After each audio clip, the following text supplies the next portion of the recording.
Bawa kami mengerti kehendak-Mu, berjalan tepat seperti apa yang Kau mau. Siang hari ini, singkapkan, pewahyukan diri-Mu lewat firman yang mengalir dengan kuasa Allah, tembus sampai kedalaman batin kami yang dalam. Urapi kami semua yang tinggal di tempat ini, yang ikut ibadah ini Tuhan, maupun ikut ibadah online Tuhan. Hamba-Mu berdoa, pengurapan itu turun, mengalir dengan kuasa dari tempat maha tinggi. Terima kasih Tuhan. Kami kembalikan segala hormat, pujian, pengagungan buat Raja kami yang maha mulia. Semua yang percaya katakan amin. Haleluya. Silakan duduk kembali. Hari ini kita akan belajar tentang hidup harus dewasa di dalam Kristus. Kalau kita nggak dewasa berarti kita masih anak-anak. Anak-anak artinya nggak ngerti kehendak Tuhan. Maunya dimanja, maunya disayang, maunya diturutin semaunya. Orang yang belum dewasa berarti belum bisa dipercayakan perkara-perkara ilahi sama Tuhan. Bapak Ibu, kalau kita ini belum dewasa di dalam Kristus, artinya Tuhan belum dapatin kita bisa dipercaya apa-apa loh sama Tuhan. Makanya tidak heran urapanmu, kuasamu, hadirat yang menyertai hidupmu tidak pernah tambah. Dampakmu nggak pernah bertambah. Dari tahun ke tahun tetap sama. Bahkan cenderung menjadi ngawur dan berantakan. Ikut Kristus itu perjalanan setiap hari itu ada pertambahan. Katakan pertambahan. Karena hobinya Tuhan itu nambahin pada kita. Tapi setan hobinya mencuri, membunuh dan membinasakan. Kalau kekristenan kita tambah hari nggak tambah bertumbuh di dalam Kristus, nggak tambah dewasa, berarti ada yang salah. Ada yang salah. Kalau kita ini punya anak dan anak kita sudah umur 10 tahun masih diminta disuapin bubur dan susu terus, masih pakai dot terus. Umur 15 tahun, sudah kelas 3 SMP, SMA, masih pakai dot terus, kuliah pakai dot terus, berarti ada yang salah, bener nggak? Betul apa nggak? Berarti anakmu kalau nggak, apa namanya itu? Gangguan mental. Tapi banyak orang Kristen gangguan mental. Umurnya udah tua, udah Kristen bertahun-tahun di gereja, tapi kelakuannya tidak mencerminkan kehidupan orang yang ngikutin Yesus Kristus Tuhan. Persis seperti orang dunia. Apa bedanya kita dengan orang dunia kalau kelakuan kita sama-sama mereka? Amin? Harusnya kekristenan kita itu berbeda tambah hari. Urapanmu berbeda, karaktermu berbeda, cara ngomongmu berbeda, sikapmu berbeda, tindakanmu berbeda. Semakin menyerupai Yesus Kristus Tuhan. Kalau tidak, ada yang salah dengan hidupmu. Kita harusnya bertolak dari iman satu pada iman yang lain. Bertolak dari kemuliaan satu pada kemuliaan yang lain. Dan kemuliaan itu semakin besar. Orang bisa melihat dengan mata telanjang bahwa Tuhan menyertai kita harusnya. Kalau kita nggak sampai ke situ, kita perlu bertobat dan balik kepada Tuhan hari ini. Makanya orang-orang model kayak begini ya, ditegur, marah, ngambek, selisih pendapat, berantem, nggak terima, nyerang balik. Lebih hebatnya lagi, nyerang balik kelemahannya pakai ayat firman Tuhan. Itu yang paling konyol itu yang dilakukan orang Kristen. Harusnya dia tahu proses pembentukan yang Tuhan izinkan dalam kehidupan kita untuk semakin hari semakin didewasakan menjadi sama seperti Yesus Kristus Tuhan. Amin. Kita harus bertolak dari iman satu pada iman yang lain. Kita kembali ke ayat ini ya. Di Ibrani pasal yang kelima mulai ayat yang 11. Tentang hal itu banyak yang harus kami katakan, tetapi sukar untuk dijelaskan karena kamu terlalu lamban dalam hal mendengar. Tahu nggak kata lamban ini? Lamban artinya tell me, telat mikir. Tuhan mau percayakan sesuatu yang lebih gede loh, lebih besar loh. Tapi nggak nyampe ke sana. Tuhan mau percayakan setiap hari dalam kehidupan kita tuh kasih setianya baru. Selalu baru setiap hari, selalu baru setiap hari. Tuhan kasih setianya baru. Kesesuaian sehari hanya untuk sehari. Tuhan tambahkan setiap hari sesuatu yang berbeda dalam kehidupan kita. Harusnya pengurapan kita tuh semakin hari semakin kuat, semakin tebal.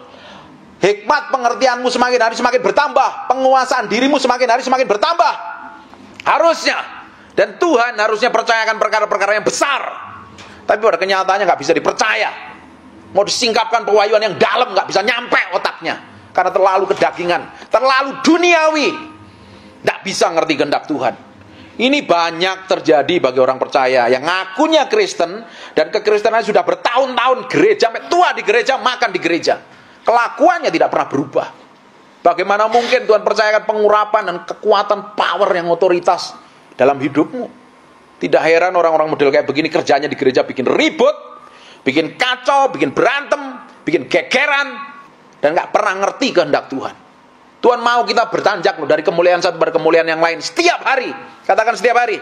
Setiap hari. Buka sebentar di 1 Korintus pasal yang ketiga ayat 1-3. Dan aku saudara-saudara pada waktu itu tidak dapat berbicara dengan kamu karena dengan kamu seperti dengan manusia rohani. Susah kalau diomongin perkara rohani. Karena apa? Pola pikirnya masih daging. Ini Paulus ngomong sama orang Korintus loh. Orang Korintus itu bekerja dengan karunia roh loh. Pelayanannya powerful. Tapi nggak dewasa di dalam Kristus. Manusianya masih manusia daging. Ngomongin perkara rohani nggak nyampe. Ini banyak di gereja nih. Saya berdoa di tempat ini nggak ada nih. Kalau diajak ngomong perkara rohani itu nyambung gitu loh. Ngerti loh, connect dengan Tuhan itu loh. Kalau kita ini nggak sefrekuensi dengan Tuhan, kita tuh nggak bisa nangkep loh perkara ilahi sama Tuhan. Sehingga hidup kita sama terus dari tahun ke tahun. Kan Bapak Ibu nggak mau tiap hari terus sama kan seperti ini kan? Nggak mau berubah. Yang nggak boleh, yang nggak berubah itu Tuhan Yesus. Kita harus berubah, tambah hari tambah menjadi serupa segambar dengan Tuhan. Jangan pakai ayat itu untuk dirimu sendiri. Dahulu, sekarang, dan selama-lamanya aku tidak pernah berubah. Ngawur itu. Kita harus berubah menjadi serupa segambar dengan Tuhan. Makanya nih, ngomong perkara rohani nggak nyampe. Tetapi hanya dengan manusia duniawi. Duniawi itu pola pikirnya persis seperti orang dunia loh. Kerjaannya ribut, geger, berantem. Nggak terima, ditegur. Bagaimana mungkin orang ini bisa percayakan perkara ilahi yang belum dewasa dalam Kristus? Susulah yang kuberikan kepadamu, bukan makanan keras. Kamu dengerin khotbah saya pasti khotbahnya keras sekali, tembus sampai kedalaman batinmu tuh. Bukan makanan keras, sebab kamu belum dapat menerima, dan sekarang pun kamu belum dapat menerima karena kamu masih duniawi. Tahu nggak ciri orang manusia duniawi? Dibaca di Galatia pasal yang kelima. Persis kelakuannya. Gampang ribut, gampang geger, gampang berantem, nggak terimaan, ngambekan, malas. Persis kelakuannya sama orang nggak kenal Tuhan itu sama. Loh, kalau kelakuan kita tuh persis sama orang nggak kenal Tuhan, lah apa bedanya kita jadi orang Kristen? Apa KTP kita aja cukup dengan Kristen begitu udah cukup? Terus kamu dengan surat baptismu, terus kamu bisa datang ke Tuhan, Tuhan aku masuk surga, enak aja. Surat baptismu nggak laku loh di surga loh. Nggak ada baptisan JKI, GBI, Pentakosta dan lain sebagainya, itu nggak laku itu surat baptismu. Kelakuanmu suatu hari yang kamu akan pertanggungjawabkan di hadapan Tuhan. Tanpa terkecuali satu persatu kita akan menghadap tahta pengadilan Kristus kok. Dan itu dimulai hari ini loh, ambil keputusan untuk dewasa dalam Kristus. Nggak main-main ini. Kekristenan kok main-main. Seenaknya sendiri, jalan maunya sendiri, pakai pola pikir sendiri. Pola pikir kita harus sejalan dengan pikiran Kristus. Kalau nggak, kita pakai pola pikir dunia. Nggak heran kelakuan kita, keputusan kita persis seperti orang dunia. Dan orang nggak bisa membedakan. Kita kumpul di dunia marketplace. Kini orang ikut Tuhan apa enggak? Omongannya sama orang nggak kenal Tuhan. Apa bedanya? Justru kita itu berbeda di luaran sana karena kita menghidupin gaya hidupnya Yesus Kristus Tuhan. Tahu nggak Bapak Ibu? Kata Kristen artinya Christ-like. Itu disebut pertama kali dia di Antioquia. Kenapa? Karena orang yang percaya Yesus ngikutin gaya hidupnya Yesus. Kalau Bapak Ibu jadi hari ini jadi orang Kristen ya, ikutin gaya hidup Yesus. Pikiranmu, perkataanmu, perbuatanmu, tindakanmu, jangan pernah meleset dari kebenaran firman Tuhan. Amin. Sudah 6 tahun kok nggak dewasa-dewasa, bagaimana mungkin? Masih kerjaannya dicekoin susu terus. Sakit kamu. Kalau kita punya anak yang kerjaannya mau dikasih dot terus, nggak dewasa. Wah, anak gua ada yang salah ya. Bapak Ibu mau dikasih bubur terus. Bubur makanannya orang sakit loh.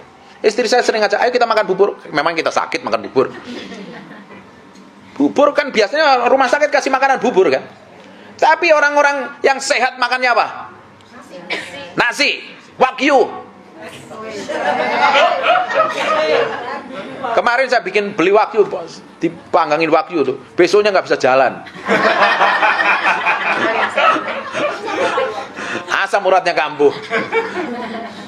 Makanannya yang enak, nasi goreng, orek, tempe, lobster, mahal itu. Terus makan lagi apa itu? Pepes peda, kan enak. Bayi dikasih pepes peda mencret. Betul Pak? Bayi umur 2 tahun, bayi umur 2 tahun masih udah gede lah. Bayi umur setahun dikasih ayam goreng, pencernaannya nggak bagus, nggak sehat. Itu makanan keras hanya untuk orang dewasa loh. Yang nanti kita baca lagi lanjutnya ya. Sebab jika di antara kamu ada iri hati, Nih loh. Orang kan iri hati. Iri hati. Tahu nggak iri hati? Tahu ngerti nggak iri hati itu apa? Syirik. Nggak seneng orang lain diberkati, nggak seneng orang lain dipakai Tuhan, nggak seneng orang lain menerima sesuatu yang baik, kesel, jengkel, marah, perselisihan, kerjaannya gegeran, berantem, ribut. Bukti kamu masih bayi rohani. Bapak Ibu, kalau engkau disinggung, marah, nggak terima, itu bukti kamu masih bayi rohani loh. Gampang marahan, gampang tersinggungan. Kamu bisa tua di gereja, tapi kalau karaktermu seperti itu, bukti yang di dalammu itu masih bayi loh. Orang yang dewasa itu tahu persis loh. Orang boleh ngomong apapun jelek tentang kita, memperkatakan buruk tentang kita. Kita tahu persis bahwa posisi kita di dalam Kristus itu siapa, anak-anak kerajaan. Kalau di dalam kita ini udah pulih, udah dewasa, orang mau jelekin, orang mau fitnah, orang mau katakan apapun, tenang. Kamu boleh ngomong apapun juga. Orang boleh fitnah, caci maki, tuduh perlakuan baik. Tenang aja, kita naik onta dan ada anjing kain-kain di bawah, kan nggak bisa gigit. Ngerti nggak? Itu ada pepatah itu. Kapilah jalan-jalan, anjing berlalu. Kurang lebih seperti itu. Ngerti nggak? Ya, kurang lebih seperti itu. Ya, biar mikir, biar nggak ngantuk. Ya kan? Pusing amat orang mau ngomong sama kita, mau ngomongin jelek. Kalau kita jelek di dalam diri kita, ya kita perlu bertobat kok. Kalau ada salah diri kita bertobat, kelar, everything is kelar. Kalau kita ada yang salah, diomongin orang lain, bertobat. Tapi kalau kita benar, kamu mau diomongin, mau dijelek, mau difitnahin, diam aja, relax. Kamu mau ngomong apa lagi? Ayo ngomong terus, ngomong terus. Nanti kamu berurusan sama Tuhan. Bapak Ibu, tahu nggak kita ini adalah orang yang diurapin Tuhan? Roh Kudus tinggal di dalam dirimu. Betul nggak? Kalau ada orang ngomongin kamu, Tuhan yang nggak terima. Amin. Ngapain kamu mesti teriak-teriak bela diri itu lo ngapain?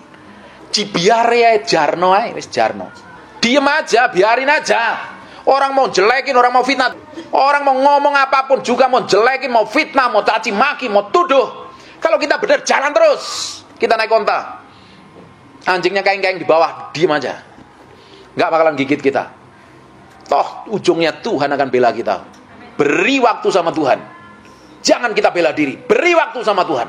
Kalau Tuhan bela kita, ada murka itu. Kalau Tuhan berurusan orang yang maki-maki kita, tuduh kita berurusan dengan itu, urusannya lebih ribet dan ruwet tuh. Makanya ingat nggak Saulus menganiaya orang Kristen, orang percaya yang dianiaya, dibunuh, disiksa. Tetapi dia waktu jalan menuju Damsik, tiba-tiba ngelihat kemuliaan, matanya dibutakan. Tahu nggak Tuhan ngomong apa? Saulus, ngapain kamu nganiaya aku? Yang dianiaya siapa? Tapi Tuhan ngomong apa? Aku yang kamu aniaya. Kamu mau diomongin aja ribut, marah, nggak terima, ngambek-ngambekan, kamu nggak dewasa, kamu bayi.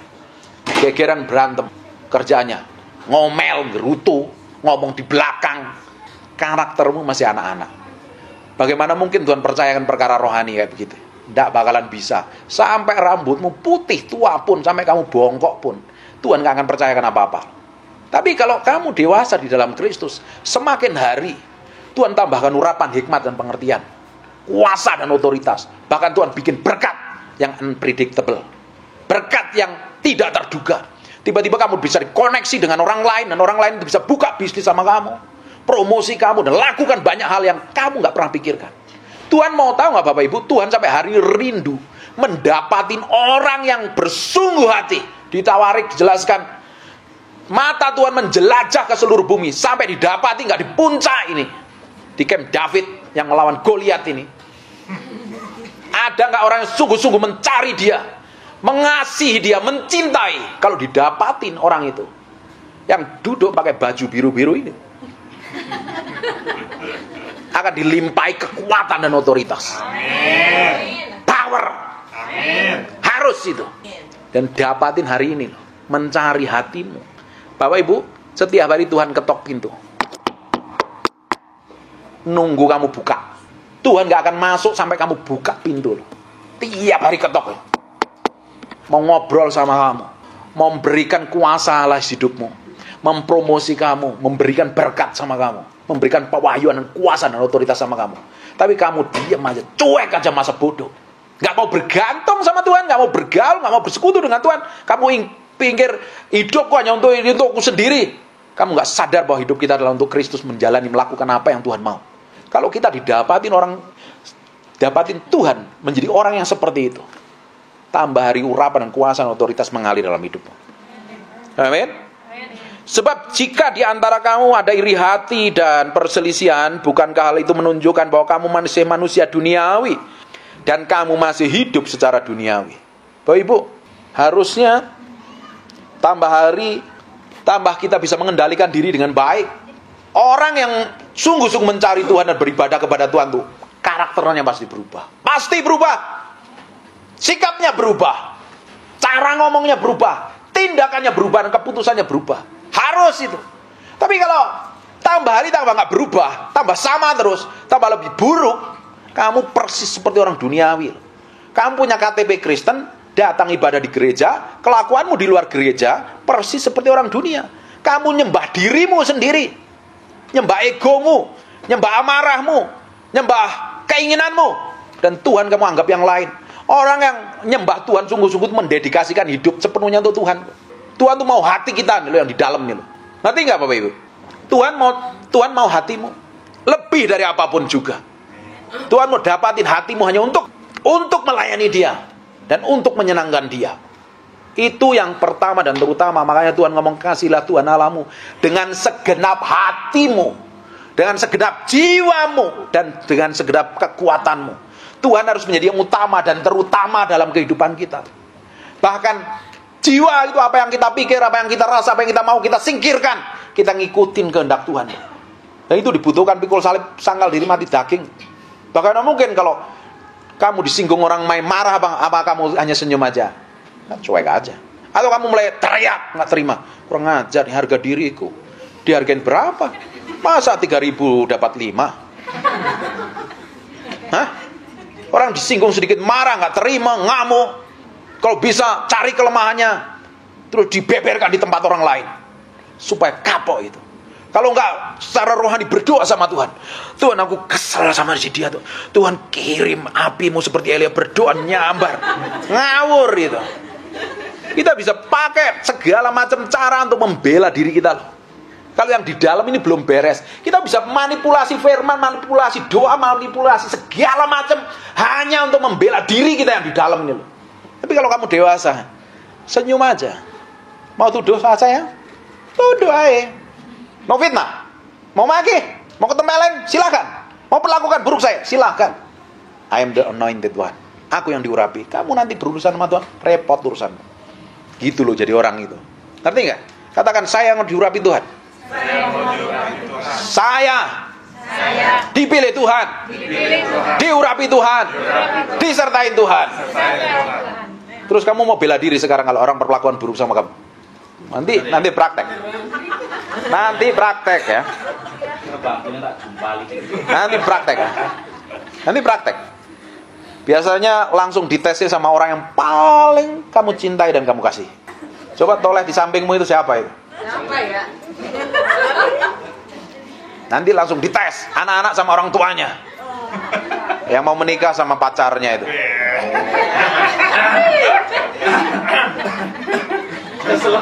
Nanti tes. Reaksimu akan menentukan masa depanmu seperti apa di hadapan Tuhan. Tahu nggak Bapak Ibu? Kalau kita ini dites nggak lulus satu masalah itu, Tuhan nanti akan ulang pola yang sama, tapi kejadiannya berbeda. Kamu punya kelemahan apa? Kamu punya kekurangan apa? Dan kamu nggak dites, diuji Tuhan nggak lulus. Dalam proses pengujian itu nggak lulus.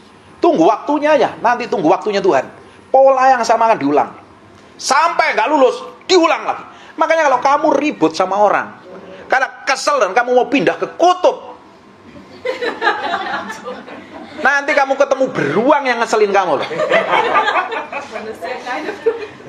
Kamu pindah ke hutan ya, dipikir gue udah kesel sama dia, gue gak mau punya tetangga model kayak begini, gue gak mau kumpul dengan komunitas model kayak begini.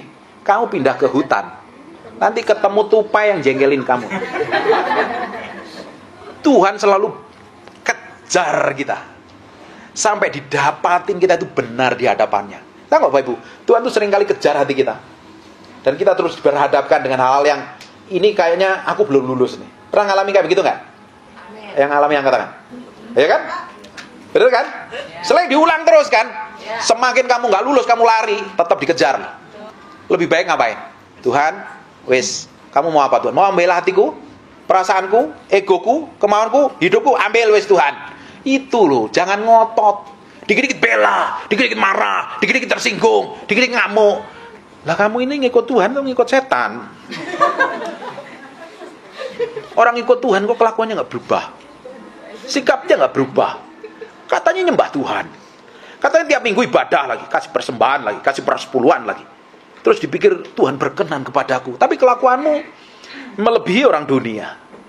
Bagaimana mungkin berkenan di hadapan Tuhan? Amin. Kembali ke Ibrani pasal yang kelima ayat yang ke-11. Tentang hal itu banyak yang harus kami katakan, tetapi sukar untuk dijelaskan karena kamu telah lamban dalam hal mendengar. Nanti kasih warning kalau waktu saya habis ya. Ini ayatnya panjang, saya ngomong bisa jam 1, nanti kalian kelaparan lagi.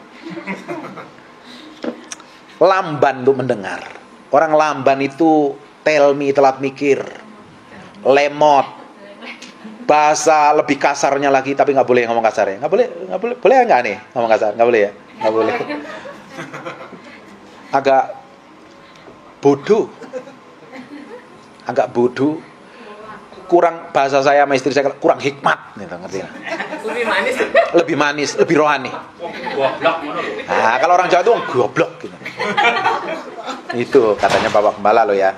Saya sering kali ngomong sama istri saya itu orang kurang hikmat banget nih. Gitu. Artinya bodoh. Karena apa? Nggak nyampe.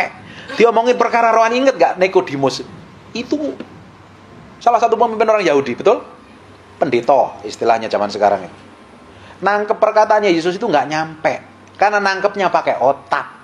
Yesus ngomong lahir baru, dia ngomong, aku kan udah tua, aku mesti masuk ke rahim ibuku. Nggak nyampe. Banyak dari kita kan seperti itu kan? Ayo. Kayak Nikodemus kan?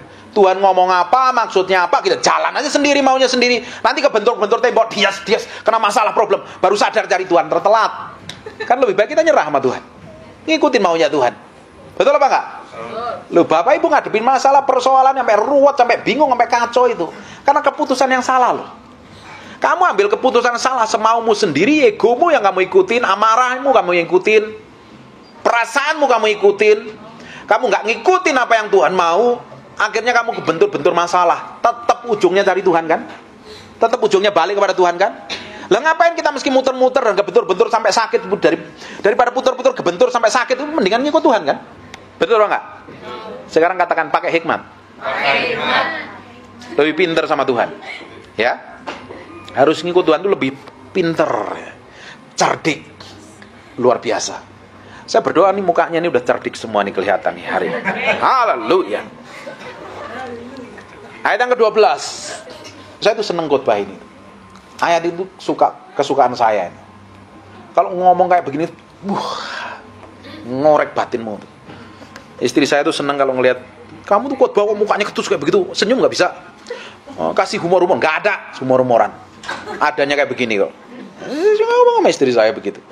Ayat yang ke-12, sebab sekalipun kamu ditinjau dari sudut waktu, sudah seharusnya menjadi pengajar. Udah tuwek. Secara umur sudah tuwek. Kamu masih perlu lagi diajarkan asas-asas pokok pernyataan Allah. Secara umur kelihatan tua. Lihat saya sekarang.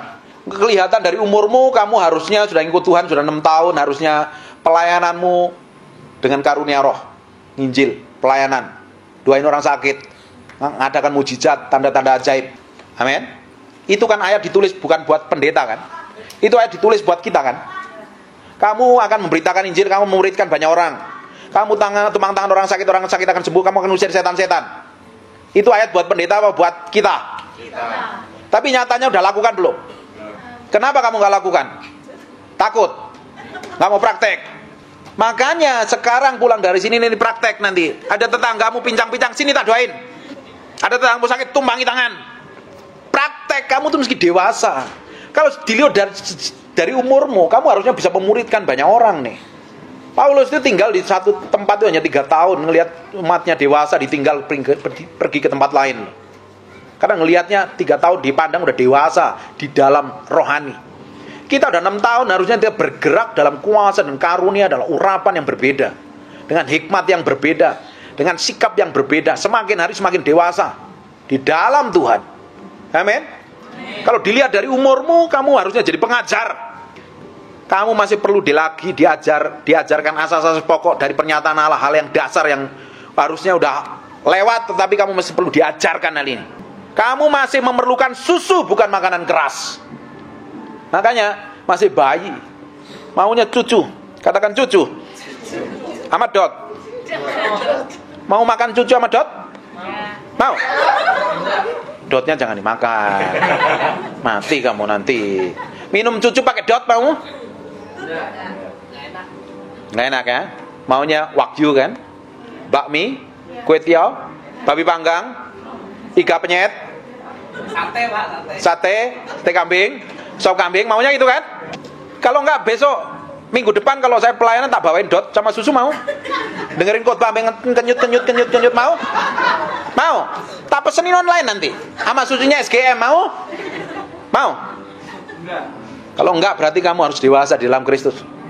Nanti kalau mereka enggak mau dewasa, enggak mau bergerak, masih kerjanya ribut dan gegeran, bawain Dot. Bapak khotbah, bagiin Dot satu-satu sambil dengerin khotbah nyot. Kenapa? Cucu. Katakan cucu. Ahmad Dot. Nggak mau kan? Itu makanan bayi. Saatnya dewasa. Amin. Berjalan dalam pengurapan Tuhan. Berjalan dalam hikmat Tuhan. Berjalan dalam pengertian Tuhan. Amin. Sebab barang siapa masih memerlukan cucu, ia tidak memahami ajaran tentang kebenaran, sebab ia adalah anak kecil. Itu anak yang udah ini anak ini berapa ini? Dia pakai Dot nggak? Tapi kenapa bapak ibu masih pakai Dot? Kerjanya maunya dilus-lus, ayo maju bapak ibu, ayo maju tak gentar. Tapi nggak kemana-mana. Kalau mau melakukan apa-apa harus ditendang dulu gitu loh. Harusnya bapak ibu udah dewasa, powerful urapanmu, hikmatmu, kuasamu berbeda harusnya. Kelakuanmu berbeda. Bukan anak-anak lagi. Nanti kalau saya khotbah tak bawain Dot sama cucu, kamu berubah. Kasih laporan ke saya. Mereka kerjanya ribut, gegeran, berantem, cakar-cakaran, saling gigit, saling bunuh-bunuhan. Tahu nggak saling membunuh? Apa? Membenci ada Jamal. Orang membenci itu sama dengan seorang pembunuh manusia. Kamu benci samamu, adamu seperti pembunuh manusia. Kata 1 Yohanes 3:15. Kalau ada yang kayak begitu, besok diundang khotbah, saya bawain Dot, tak suruh minum, tak suruh duduk paling depan. Saya syuting, saya upload di YouTube. Pasti langsung rohani semuanya. Haleluya. Puji Tuhan. Amin. Sebab barang siapa masih memerlukan susu, cucu, ia tidak memahami ajaran tentang kebenaran, sebab ia adalah anak kecil. Tetapi makanan keras. Nih, kamu hari ini siang ini makanan keras. Kamu kalau dengerin YouTube saya, jangan minuman keras, nanti memabukkan. Makanannya aja yang keras. Makanan keras nih. Kalau Bapak Ibu sudah subscribe YouTube saya, like, comment, dan share, kamu dengerin khotbah saya itu pasti keras sekali lu khotbahnya. Kamu makan makanan yang keras. Kalau kamu dengerin khotbah saya nggak bertumbuh secara dewasa rohani, ada yang salah dengan itu. Amin. Tetapi makanan keras adalah untuk orang-orang yang dewasa, yang karena mempunyai panca indera yang terlatih. Katakan panca indera yang terlatih. Panca indera itu apa? Mata. Matanya biasanya ngelihat apa? Ngelihat uang. Biasanya seneng ngelihat yang buruk atau ngelihat yang baik? Puji Tuhan, haleluya. Terus telinganya biasanya dengerin perkataan apa? Haleluya, praise the Lord. Mendengar perkataan baik. Kalau dengar perkataan buruk diapain? Haleluya. Terus tiba-tiba ada orang ngomong jelek tentang kamu biasanya ngapain langsung? Haleluya, diam aja. Oh, puji Tuhan. yang sedap didengar, patut dipuji, sebut kebajikan, aku mau dengerin yang itu aja. Itu yang ngomong jelek, aku nggak mau. Amin. Amin. Yakin? Yakin. Mulai hari ini ya, ambil komitmen ya. Amin. Nanti tiba-tiba pulang-pulang suamimu nuntut sesuatu sama kamu dan nadanya tiba-tiba naik 1 oktav. Kira-kira apa yang terjadi? Kamu langsung mata dengan apa namanya itu, lirikan tajam, dengan muka langsung monyong sedikit ke depan? Atau kamu hanya senyum saja? Ini praktek. Saya khotbah kayak begini kamu bisa ketawa-ketawa, nih prakteknya kamu bisa nangis loh. Saya bisa bikin nangis kamu sambil tertawa loh. Amin. Nanti kamu praktek loh. Ini apa yang saya sampaikan ini praktek hidup loh. Panca inderanya, telinganya. Terus apa lagi? Hidung. Cium, membau bau yang harum, yang berkenan di hadapan Tuhan. Terus ini 1-2 senti di bawah hidung itu apa? Itu yang bikin problem itu kebanyakan. Apa itu namanya? Bahasa Jawanya apa, Pak? Cangkem. Itu biasanya bikin problem. Ini susah direm kan? Biasanya orang Jawa bilang ngablak.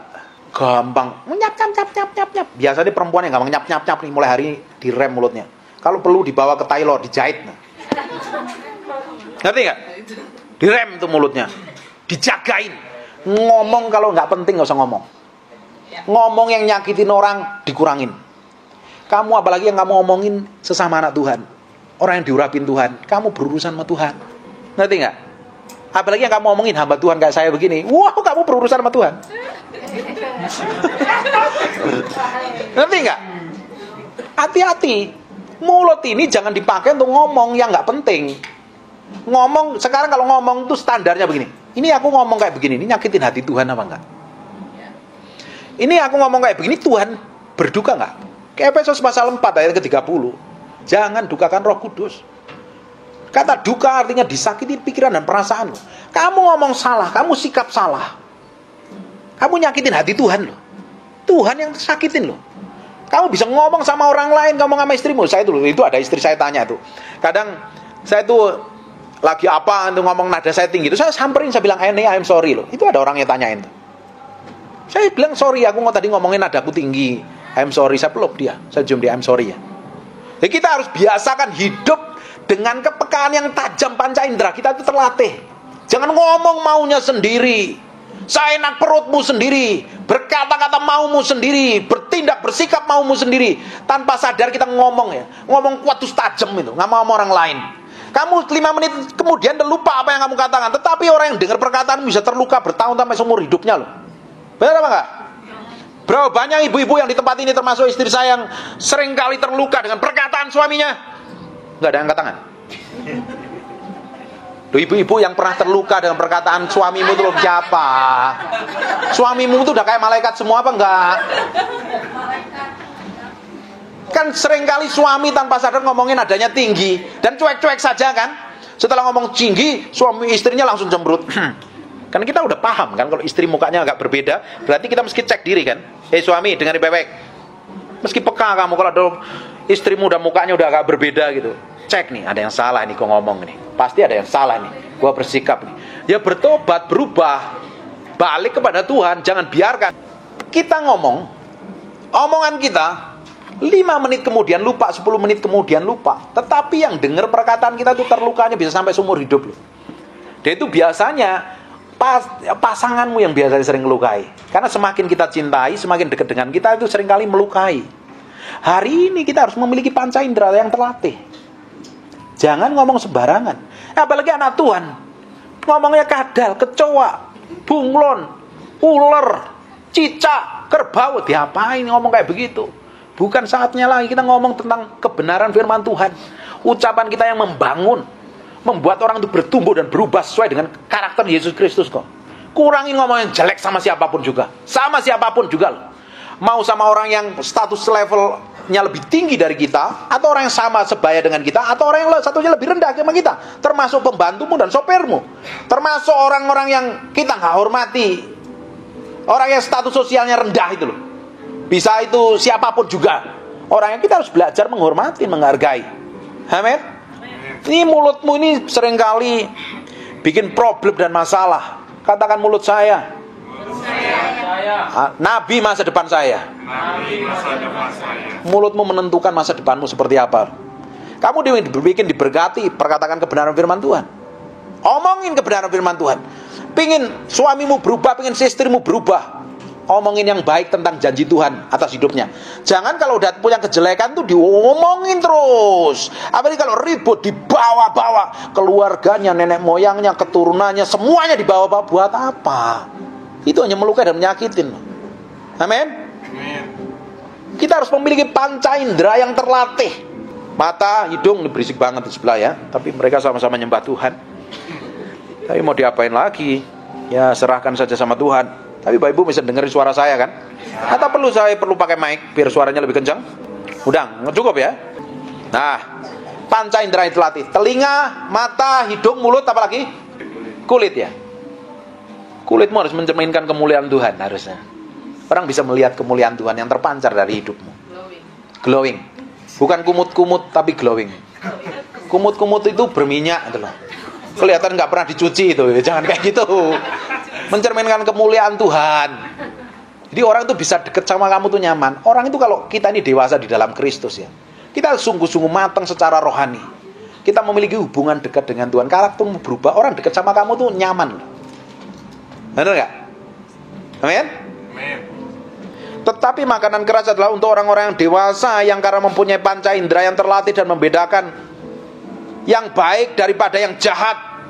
Sekarang di Ibrani pasal yang ke-6-nya itu masih bersambung sebenarnya. Sebab itu marilah kita tinggalkan asas-asas pertama dari ajaran tentang Kristus dan beralih kepada perkembangannya yang penuh. Katakan berkembang. Dewasa. Secara penuh. Harus nih. Coba dicek setiap hari nih. Hari ini aku berjalan dalam kemuliaan apa enggak? Atau hari ini aku bikin kesalahan apa enggak? Kalau perlu HP-mu kan semuanya rata-rata pakai HP smartphone kan. Coba rekam sepanjang hari ngomong apa terus didengerin. Kamu lagi marah-marah, kamu rekam, nanti kamu dengerin lagi. Nanti kamu malu loh. Malu sama dirimu sendiri, malu sama Tuhan. Atau lagi ngomong kasar, rekam aja. Nanti direkam terus didengerin sendiri. Di kamar sambil berdoa nyembah Tuhan, haleluya, terus dengerin kamu marah-marah, kamu malu loh. Nanti itu membuat hidupmu semakin hari semakin berubah. Cek semakin hari hidupmu semakin benar apa tidak? Omonganmu semakin benar enggak? Tindakanmu semakin benar enggak? Ucapanmu, apapun yang kamu putuskan itu semakin mendekati kesempurnaan seperti Yesus Kristus apa tidak? Atau malah persis seperti orang dunia kelakuannya? Itu yang parah sekali. Sebab itu marilah kita tinggalkan asas pertama dari ajaran tentang Kristus dan beralih pada perkembangan yang penuh. Janganlah kita meletakkan lagi dasar pertobatan dari perbuatan-perbuatan yang sia-sia. Bapak Ibu, sebenarnya memang pertobatan itu setiap hari karena kita bikin kesalahan. Tapi orang Kristen harusnya bertolak dari kemuliaan satu pada kemuliaan yang lain. Kalau engkau bertolak dari kemuliaan satu pada kemuliaan yang lain, engkau nggak sempat melakukan dosa. Ngerti nggak? Ngerti nggak? Oh, hari ini berjalan dalam kemuliaan, berjalan dalam kekudusan, besok berjalan dalam kekudusan. Mana mungkin kamu mau bertobat lagi? Orang setiap hari berjalan dalam kekudusan kesucian. Ngerti nggak? Tapi kalau kamu berhari ini berjalan dalam kekudusan, berjalan dalam kekudusan, karena kamu ikut retreat dan bertobat balik kepada Tuhan, terus 2 hari lagi bikin kesalahan, ya kamu mesti bertobat lagi kan? Ya.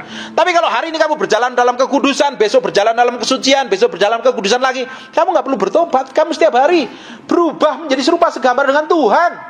Amin. Makanya ayat ini ngomong begini, janganlah kita meletakkan dasar pertobatan dari perbuatan yang sia-sia.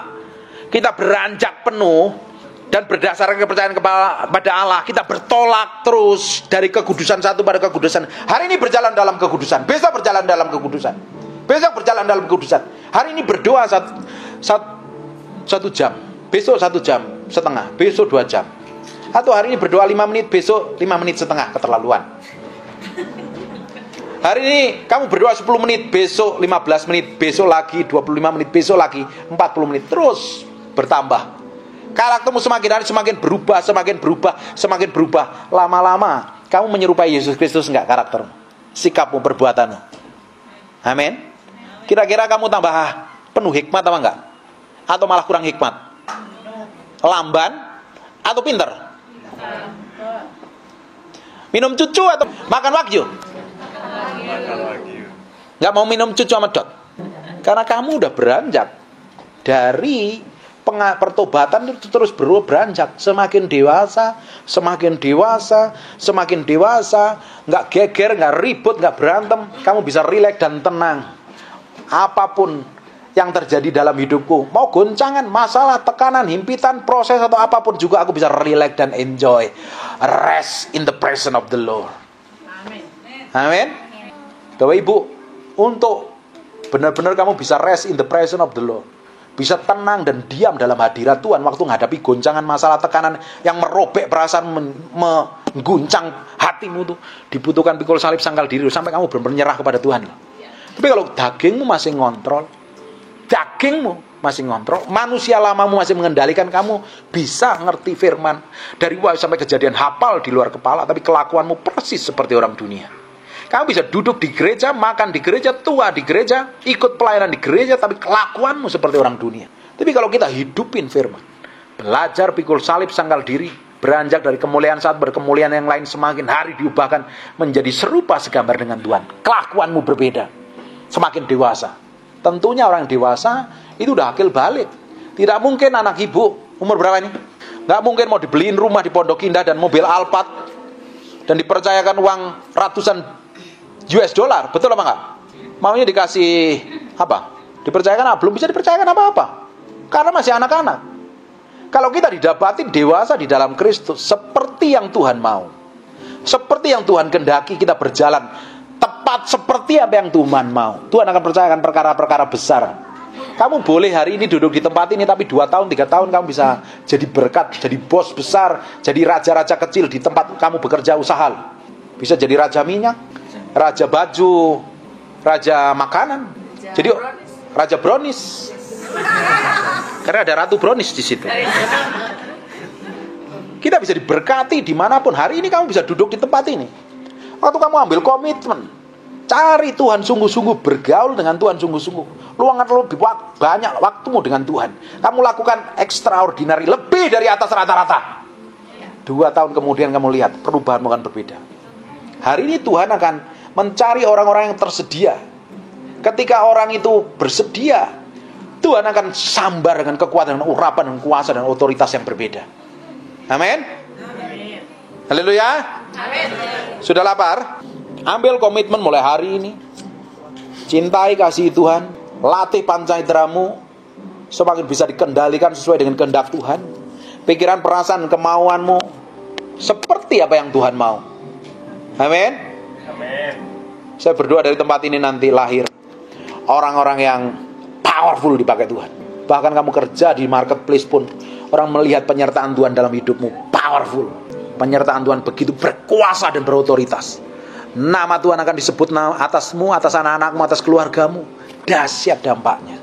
Kamu menjadi orang yang nyantai, jalan kemanapun juga ada Tuhan, penyertaan Tuhan melalui hidupmu. Bapak Ibu, kalau kita dewasa di dalam Kristus, semakin matang secara rohani, kamu tuh gak perlu aksesoris apa-apa. Mau pakai baju bagus, mau baju jelek, pakai sepatu bagus, sepatu jelek, tapi kalau Tuhan menyertai kamu, itu enough for me, sudah cukup bagiku. Penyertaan Tuhan, udah bukti penyertaan Tuhan dalam hidup kita sudah cukup. Kita gak perlu pakai barang bagus, kita gak perlu terlihat keren, kita gak perlu terlihat pinter, kita gak perlu terlihat terkenal, gak perlu. Tapi cukup disertain Tuhan. Kamu berjalan kemana-mana, apa saja yang dikerjakan tanganmu, Tuhan akan bikin berhasil. Coba lihat tangannya masing-masing. Bilang sama tanganmu, apa yang dikerjakan tanganku? Mulai hari ini, Tuhan akan buat berhasil. Mulai hari ini, aku ambil keputusan dewasa dalam Kristus. Aku buang cucu dan dotku. Amin. Amin. Haleluya. Bangkit berdiri sama-sama.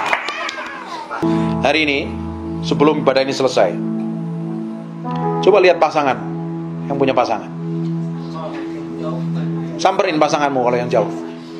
Samperin pasanganmu.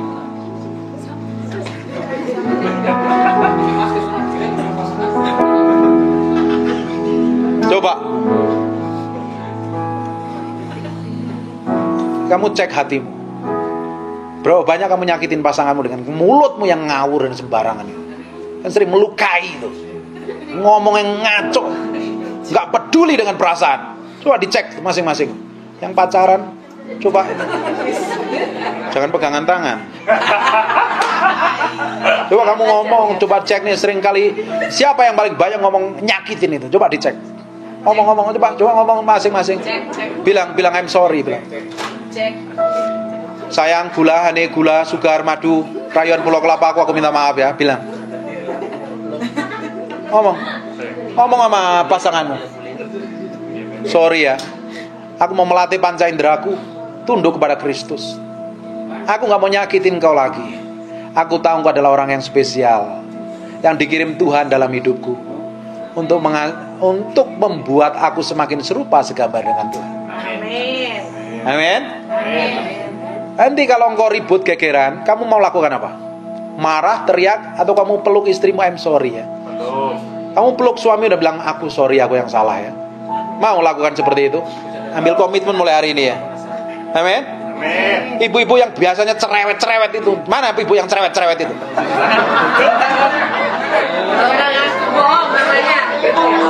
Yang suka nuntut suaminya seperti Yesus Kristus. Siapa itu? Kita pasti nuntut dong. Suami jadi seperti Yesus Kristus. Kamu gak berubah bertahun-tahun. Aku udah capek hidup sama kamu. Kita udah nikah berapa tahun, kamu tetap sama. Siapa yang sering ngomong kayak begitu? Siapa yang ngomong seperti itu? Bertobat hari ini. Jangan pernah mau rubah pasanganmu. Percuma. Kamu semakin tuntut pasanganmu berubah seperti Yesus Kristus, kamu akan semakin kecewa. Karena dia semakin menyebalkan. Pasti menyebalkan. Laki-laki itu, dengerin baik-baik laki-laki, kita harus punya hati yang rendah ya. Jangan ngotot maunya sendiri, benernya sendiri, merasa pemimpin dalam rumah tangga dan kau harus tunduk kepadaku. Dengerin baik-baik. Kita harus belajar hargain pasangan kita. Kita mesti dengerin. Saya tuh belajar sama istri saya, dengerin dia ngomong tuh bertahun-tahun, sering kali gagal. Saya bilang, sorry aneh, sorry. Saya sering ngomong, saya jujur itu ada orang yang tanyain aja. Sorry aku hari ini, dia biasanya komplain masalah piring atau kupas buah di wastafel dan ada semutnya karena dia benci banget sama semut. Nggak tahu kenapa dia benci banget sama semut. Padahal saya udah bilang sama istri saya, semut itu punya anak, punya istri, punya mantu dan mertua, jangan disakitin. Ya ambil baikon semprot, jas. Aduh, dia sering komplain masalah itu. Dan saya harus belajar berubah. Dulu pernah ribut besar, tahu nggak gara-gara apa? Bukan, gara-gara spon cucian piring. Kita baru nikah. Dipikir spon cucian piring itu seperti akan mengguncangkan seluruh pernikahan kita. Padahal spon cucian piring nggak taruh pada tempatnya. Dan saya belajar bertobat loh itu. Saya ngalah bertobat. Karena memang saya harus ngikutin. Kadang kita harus ngalah ngikutin apa yang pasangan kita mau loh. Jangan terus ngikutin mau kita sendiri dan kita ngeributin hal yang nggak penting. Buat apa? Sekarang kita tambah hari tambah tua, tambah dewasa. Ngapain kita ngeributin hal yang nggak penting? Geger sampai berantem, tidur adu pantat. Ngalami semua kan yang ketawa-ketawa. Bukan, jangan sentuh aku, kamu najis. Ngawur. Nah, ngalami kayak gitu kan? Kalau berantem kan? Pindah kamar, Bang. Terus gayanya kerja, nonton TV, alasannya padahal hatinya kesel.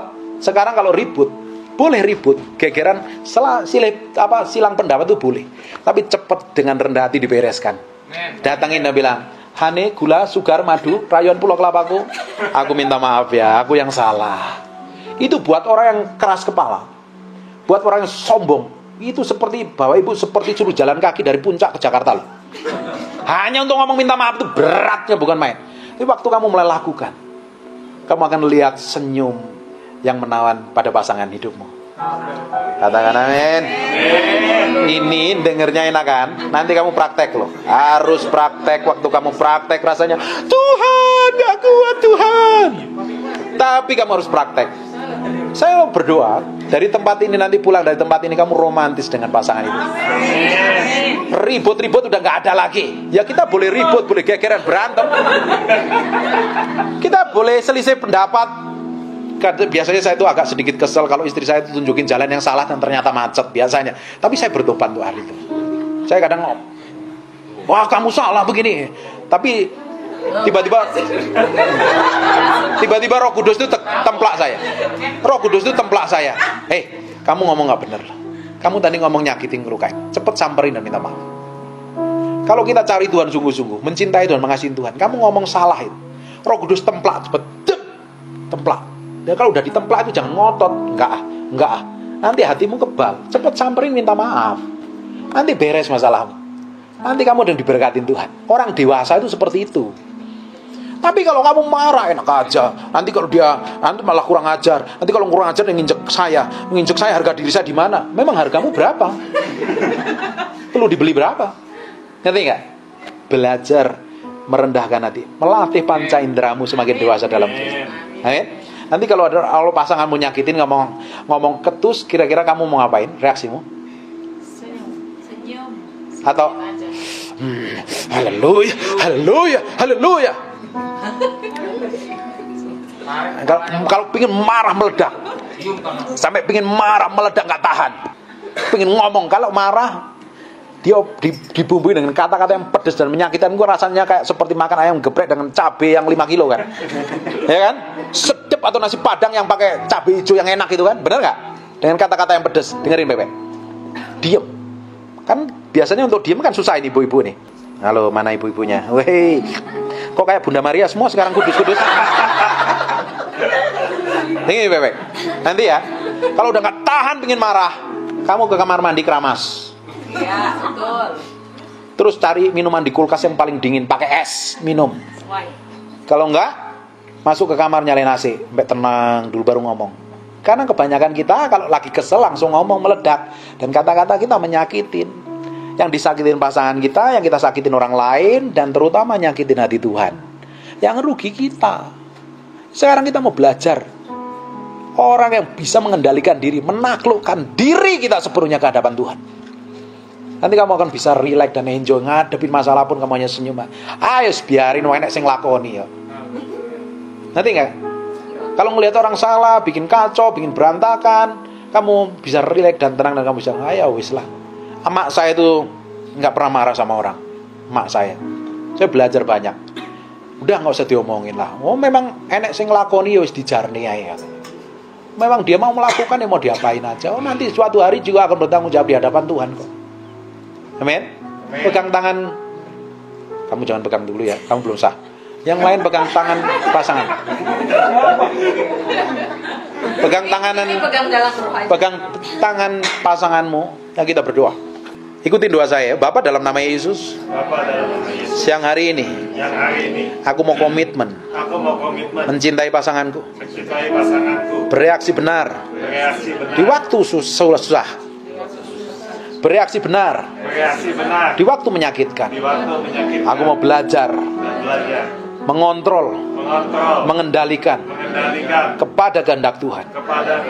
Apapun yang kulakukan, apapun yang kukatakan, apapun yang aku putuskan, harus sesuai dengan kehendak Tuhan. Siang hari ini aku komitmen mengendalikan hatiku, pikiranku, perasaanku, kemauanku. Aku mentaklukkan pada kebenaran firman Tuhan. Terima kasih Tuhan buat pasangan hidupku. Dia adalah orang terbaik. Harus aku cintai. Harus aku sayangi. Harus aku rawat. Harus aku berikan yang terbaik. Karena dikirim Tuhan menyertai aku. Luar biasa Tuhan. Terima kasih buat pasangan hidupku. Aku percaya keluargaku diberkati Tuhan. Hidupku diberkati Tuhan. Gerejaku diberkati Tuhan. Pekerjaanku diberkati Tuhan. Mulai hari ini. Dalam nama Yesus. Terima kasih. Sekarang saya mau berdoa Bapak Ibu. Fokus sama Tuhan. Bapak dalam nama Yesus, saya mau berdoa. Angkat tanganmu dua-dua. Kamu berdoa berpengurapan ini. Dan firman yang hamba-Mu sampaikan kami materikan dengan darah Yesus. Nempel dalam loh batin kami, terpahat sampai hati kedalaman kami Tuhan. Kami bisa melakukan, menghidupi, dan mengalami kemenangan di dalam Tuhan. Kami dipercayakan perkara ilahi, diberkati Tuhan secara ilahi dan ajaib Tuhan. Terima kasih Tuhan, terima kasih. Sementara ibadah ini selesai, aku berdoa urapan ini tetap mengalir atas umat-Mu. Mereka pulang diubahkan Tuhan. pulang diubahkan Tuhan. Sertai urapi dan pakai dalam perkara ilahi yang ajaib dan dahsyat. Percayakan perkara-perkara yang besar. Setiap orang yang hadir dalam ruangan ini maupun yang nonton ibadah ini, dipercayakan perkara ilahi yang ajaib dan dahsyat. Hambamu berdoa dalam nama Yesus, mulai hari ini kuasa Tuhan, hadirat Tuhan menyertai kemanapun kau pergi. Hikmat, pewahyuan dan pengertian memenuhi hidupmu dalam nama Yesus. Dalam nama Yesus, penyertaan Tuhan, kasih karunia Tuhan melimpah-limpah dalam hidupmu. Dalam nama Yesus kami menyerahkan semuanya ke dalam tangan kuasa Maha Kudus. Kami kembalikan segala pujian, hormat kami, pengagungan kami buat Raja kami yang Maha Mulia. Dalam nama Yesus, semua yang percaya katakan amin. Sekali lagi amin. Diberkati Tuhan. Amin. Coba aha. Haleluya.